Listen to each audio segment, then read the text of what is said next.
নাযাফাতু শাতরুল ঈমান, পরিচ্ছন্নতা ঈমানেরই একটা অংশ। এই যে এখন ভাষাদের ক্রিয়াকে পরিষ্কার রাখবো, ক্লিন রাখবো, কেননা নাযাফাতু শাতরুল ঈমান, পরিচ্ছন্নতা ঈমানেরই একটা অংশ। এই যে এখন আস্তে আস্তে দেখলাম অনেক ভাই কুরবানির পশুকে রাস্তার মধ্যে গোসল দিয়েছে এবং রাস্তার মধ্যেই বেঁধে রাখছে।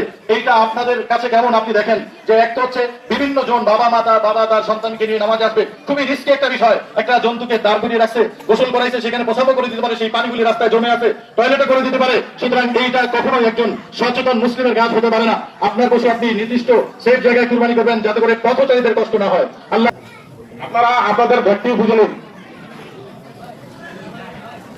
ইমাম সাহেবের কালেকশন কামানি কামা, আপনারা আপনাদের ব্যক্তি বুঝে নেন।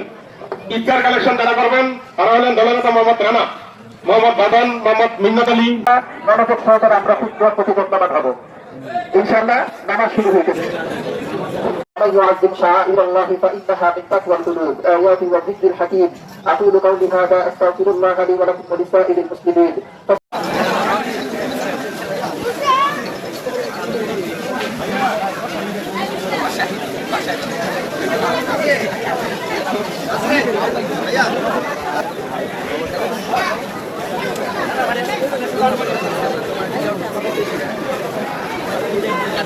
আসসালামু আলাইকুম।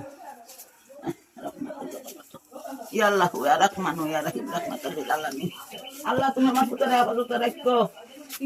ইয়া আল্লাহু ইয়া রাহমানু ইয়া কলিজা আমল করে চালে যা চালালে যা। এটা ভিডিও তাই না বলে।